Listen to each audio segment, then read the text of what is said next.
Imagine if every time we leave the lanes and we're done with the lanes, this is what it looks like. We have a 3k gold lead, we're at the top of the net worth, we feel good about what we've done the right things, we're buying the proper items, we're maxed out on a magic wand, raindrop, all the stats possible, we're getting close to an Atos to apply pressure, and now since we're stronger, we want to go for the enemy mid tower. Boom. We're gonna have a look at the offlane in this game. We're gonna look at Ice and Crit dual lane. This is a dual lane from the Animager replay. They're playing Viper Earth Spirit. So let's get right into it. And as always, when we look at these things, where do we start? We look at, okay, who are we? You know, what are we playing? What are the enemies playing? We're Viper Earth Spirit. Viper has been picked very often and also like very early on in the game. So it's likely that the hero is counterpicked in this case, which it is somewhat. There's Abaddon, which is a soft counter due to being able to dispel the poison stacks, you know, the Q stacks on this. And Morphling is usually here that doesn't get pressured too much by Viper. So therefore, we can already know that before the lane starts, we cannot play on our Q level 1. You mainly don't want to already, but especially when the Q is countered, you need to play on your W. Why is that? Because Viper, generally speaking, is not a strong hero level 1 and 2. It becomes strong level 3 because, again, your Q, the damage doubles. And not only does it double, you can have 5 stacks of it. Because, you know, instead of having 20 DPS, it's 40. The slow stacks, the magic resistance, that gets lower the stacks as well. So therefore, we need to already understand that we're not playing on our Q level 1. We're playing on Nether Toxin to, like, get through the lane and basically just be happy ourselves, because if we play on Q, we're gonna lose this lane, we're gonna spam way too much regen against Abaddon, who will just use one shield to pop it off, and we're just gonna W out the wave. So let's see how they play together. Crit already skilled roll in the start. So here you can see right here, he drops the puddle and he wants to play aggressive, because right now when he uses the W, what should TNC do? They should try their best to deny as many creeps as possible, because, you know, to lower his XP and make it take as long as possible to get the 3rd level. Look at Crit. Crit is like, okay, if anyone overplays here, he will roll on them to deal a lot of damage. But if they don't, ideally what Crit wants to do here is to not leech experience with his Viper. Now look at him, Ice, 1, 2, 3 CS. He shared, I think, 1 or 2 XP with Crit. Maybe Crit even got a ward at the start. No. Yeah, he was leeching from the 2 mini creeps. So now what this allows them to do here on EG's side is to push in the lane. Now Crit can easily pull the 2nd wave. As you can see, the Dire team, they already blocked this camp, because Dire, in this case, they understand, okay, we cannot give them this camp if we're Abaddon Morphling. Like, what the hell are we gonna do if they do this with Viper, right? There is no counterplay for Dire. Their best play is to deny as many creeps as possible and then let the Morphling farm under tower. But they cannot stop EG from doing this and then pulling or farming this camp, unless they block it, which they do here. Crit lets the camp spawn, which it kind of, you know, either way it works in terms of what you want to do. If you're very aware here, then you can just farm it as the Vipers very easily. If all you want to do is this, then you can think about blocking it.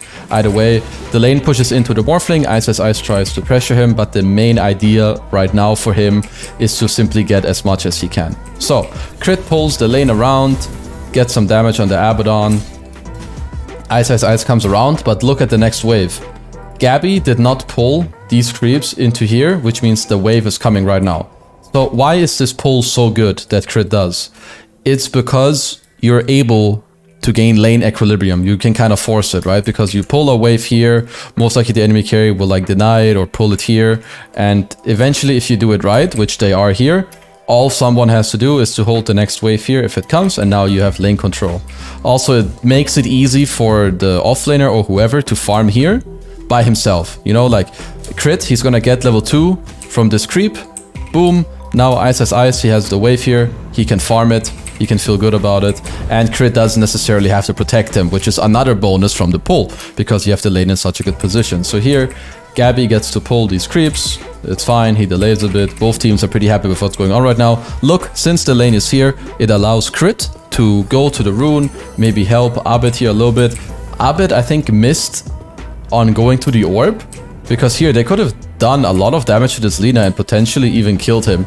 So he rolls through, he takes the Water Rune, he ruins the Lina a little bit, deals a lot of damage, forces an Abaddon TP, great. Now, look at what he does in the meantime on the top lane with Ice Ice Ice. So him here, he's getting close to his 03. Also, they know that the Abaddon is TPing mid, or I think he can kind of tell like Abba is fogging. Now they see Abba TPs. Look at Ice Ice Ice. Ice Ice Ice knows that the Abba TPs away. He pushes the lane and look at how he plays for his timing. He got level 3 and now he's gonna like start applying some pressure, you know. 1-2 hits on the Morphling. Morphling doesn't feel good to hit. It forces the Abaddon to just run back to top after wasting his TP. And now what EG can do is either push and potentially pull if they had it, or just play for their CS or look to pressure a little bit. So now look how they continue to play. Now that he's 0-3 on the Viper, he's gonna start, you know, putting some attacks in here or there. The Abaddon is leaving to, you know, go pull. I think Crit should have unblocked this camp, or, you know, even Ice Ice Ice. It's worth it here to bring a sentry to unblock this, because this is how you maximize in this matchup on the Viper. But look at the items that Ice Ice Ice buys. Cheap stats with Crown, more regen with Sage Mask. So he understands, you know, he's not gonna like all in for a kill. He's going for the continuous like build where you can trade with your enemy, you have enough mana all the time to like, you know, use your mana, etc. Here, Crit again, they understand that the Morphling Abba can't really kill him, so it frees up the Earth Spirit to like run around and roam. They try for another play mid, sadly it doesn't quite connect, but it's more about the fundamentals here. Ice Ice Ice runs over, he's gonna pull the wave, put it in a good spot again for himself to, you know, be fine on his own. Look at his next item progression, it's a Raindrop. Again, no boots, no Windlace, all he needs is like cheap stats to like play aggressive here.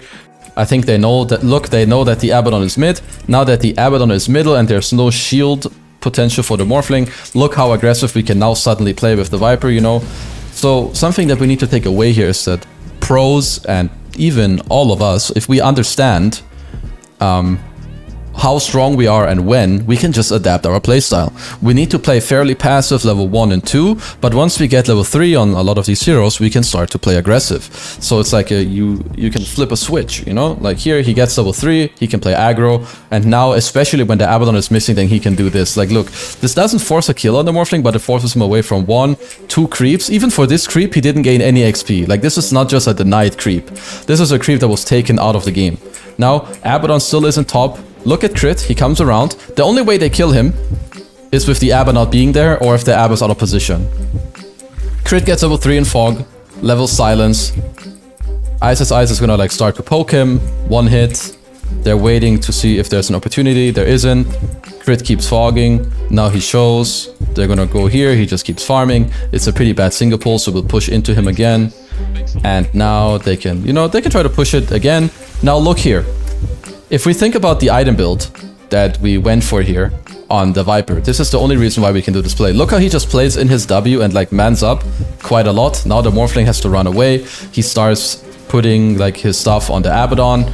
They, you know, look at his Raindrop popped already. He's eating a Tango. He has a Crown.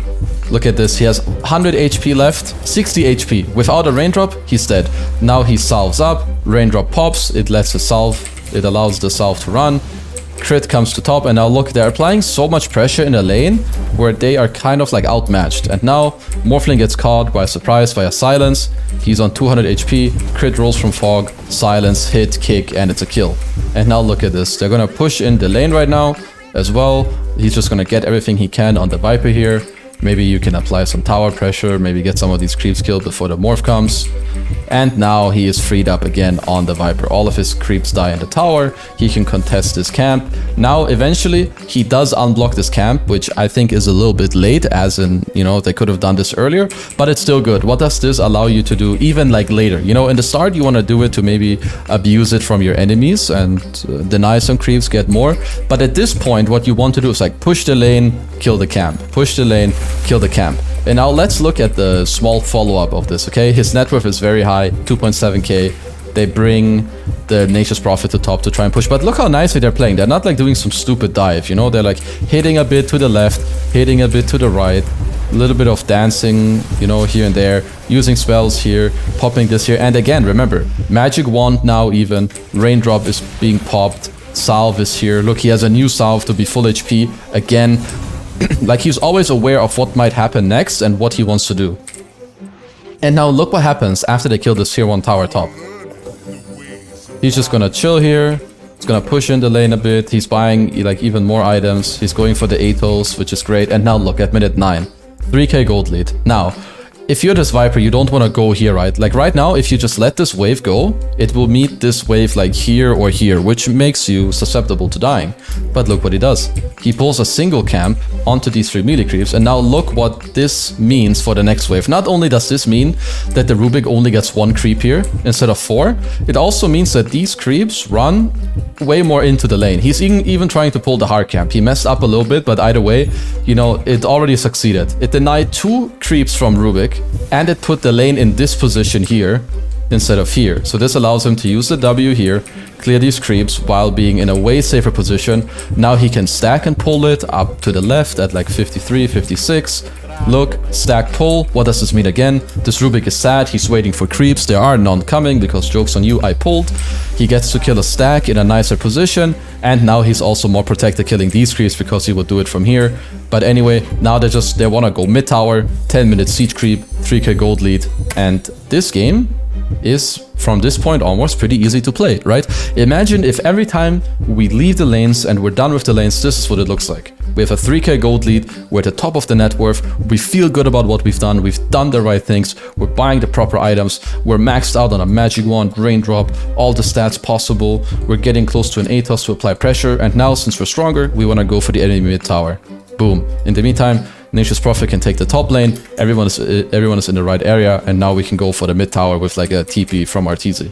And this just goes to show that if you understand beforehand what you want to do, how strong you are, what timings you have, you can just adapt your playstyle, you know? Maybe we need to be safe and passive level 1 and 2, but level 3 we can up the tempo. Maybe on some heroes level 6 we can up the tempo, and then on some heroes we may have to compensate for like different types of timings that we may have, and you're gonna see that in the next video we're gonna look at. So I hope that all of these videos can help you guys understand and give you like a clearer perspective and a clearer purpose of what you guys may want to, you know, what you want to look out for, what you need to prioritize, and how to execute these lanes. You know, step by step we can understand how to view the lane, and then how to use this view to crush the lane, crush the enemies, make the game easy for ourselves, set up ourselves for success, and bam, then it can look like this, and we're gonna feel great. Hope you guys enjoyed this content. See you in the next episode, and thanks for watching.